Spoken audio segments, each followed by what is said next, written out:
I did what I did for the good of the realm. The realm. Do you know what the realm is?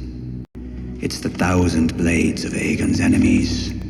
A story we agreed to tell each other over and over till we forget that it's a lie. Just to be clear, I'm analyzing their characters from the TV show. There are differences between their characters in the books and in the show.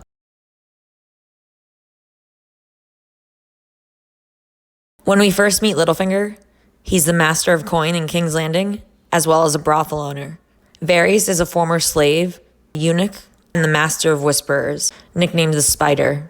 Littlefinger's official name is Peter Baelish.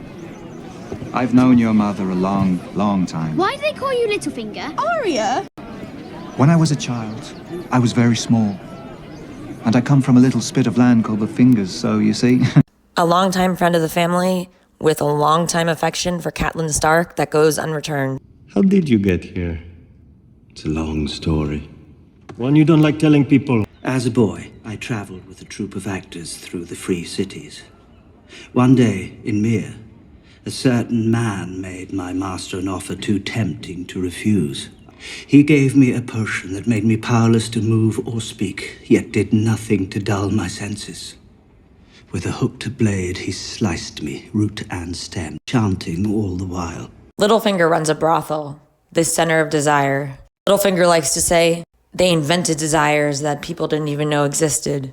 Meanwhile, Varys likes to talk about how his lack of desire is what gives him an advantage. When I see what desire does to people, what it's done to this country, I am very glad to have no part in it. I resolved to live, step by step. One distasteful task after another, I made my way from the slums of Myr to the small council chamber.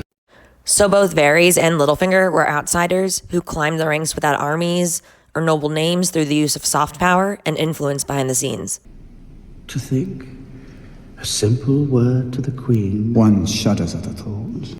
But you know something, I do believe that I have seen you even more recently than you have seen me. Was that you under the bed? Littlefinger was born with no lands, no wealth, no armies. He has acquired the first two. How long before he has the army? Perhaps you'll laugh, but I know him better than most. Littlefinger is one of the most dangerous men in Westeros. And you could say it takes one to know one. Varys knows just how powerful one can be using influence behind the scenes. He's leaving for the Eyrie soon. Ah, yes, to pursue his enduring love of the Lady Arryn and the title that comes with her. But he would see this country burn if he could be king of the ashes. I lied for you, I killed for you!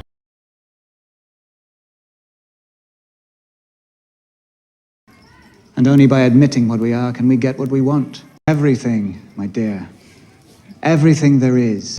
But what do we have left once we abandon the lie? Chaos. A gaping pit waiting to swallow us all. Chaos isn't a pit. Chaos is a ladder. Everybody is interested in something. Not me. The absence of desire leaves one free to pursue other things. For Varys, the most traumatic moment in his life occurred when he was completely out of control, when he'd been given the potion that completely paralyzed him, but made him still feel everything anyway. So when he thinks of chaos, a gaping pit of despair, he thinks of that moment, when he was completely out of control, but could feel everything. And I think for him, having control and balance and things running smoothly is his way of trying to control his environment, to try to make up for all of the instability and chaos that he felt in the past. 2 feather beds. He's bringing 2 feather beds for the cabin. The one who fed you information about my plans. The one you swore to protect. You didn't bring her any enjoyment. Courting you has never been my primary ambition, I promise you. Although who doesn't like to see their friends fail now and then? You're so right. When I thwarted your plan to give Sansa Stark to the Tyrells, I'm going to be honest, I did feel an unmistakable sense of enjoyment there. As we know, 2 or more can play that game when it comes to scheming and plotting. And in the Game of Thrones, you win or you die.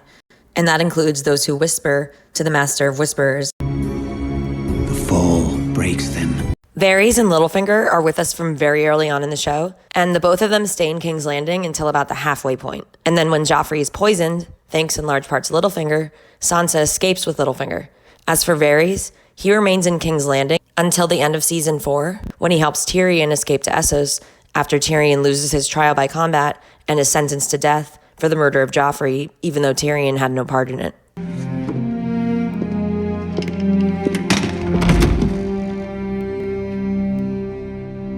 What have you done? Quickly. Littlefinger says he's never loved someone like he's loved Catelyn Stark, which I think in some ways he sort of transfers or projects onto Sansa more out of his own desire to gain the love that he wanted from Catelyn, and so in a way that's like having a piece of her, in his mind anyway. You're safe with me. After Littlefinger leaves King's Landing, he still pretends to be an ally of the Lannisters. I have found Sansa Stark. Perhaps I can help. And I'll know you're a man of your word when I see Sansa Stark's head on a spike. As I said, I live to serve. He tells truths that become part of the foundation for his greater lies and his real agenda, whatever it may be at a given moment. Whereas once Varys leaves, there's no more contact with the Lannisters, except for Tyrion. I suppose there's no point asking how you found me. The birds sing in the west, the birds sing in the east. Power resides where men believe it resides. Information is the key. Everyone is your enemy. Everyone is your friend. You need to learn which of your friends are not your friends. Every possible series of events is happening all at once. Live that way, and nothing will surprise you. Lord Bolton becomes suspicious when a raven arrives in Winterfell for Littlefinger with a letter from Cersei. You're one of the great lords of Westeros. Yet here you are in the north undermining them. Why gamble with your position? The Iron Throne. And you by my side.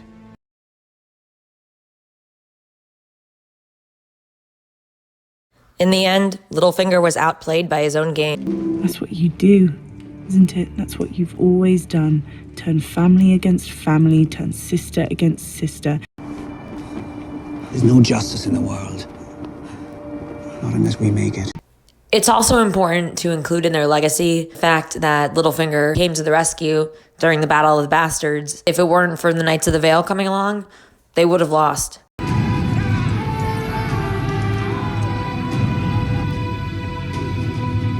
The Knights of the Vale are some of the best fighters in Westeros, trained to battle in the ice and the snow. Forgive me, Lord Baelish. You have a reputation as a moneylender and a brothel keeper, not a military man. When you brought me back to Winterfell, you told me there's no justice in the world, not unless we make it. Thank you for all your many lessons, Lord Baelish. Varys? You wish to know where my true loyalties lie? Not with any king or queen, but with the people. Because Varys believes that Daenerys is going to cause the deaths of thousands of innocent civilians by attacking King's Landing, he refuses to continue to support her. You know I will never betray the realm. What is the realm?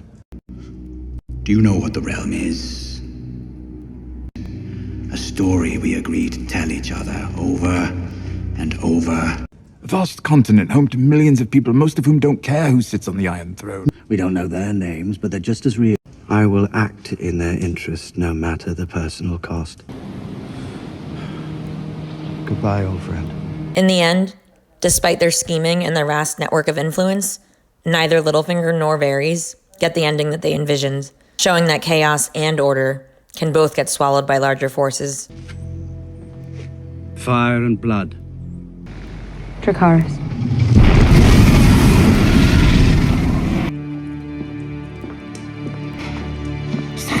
Who was more effective? Who was more dangerous? What do you think?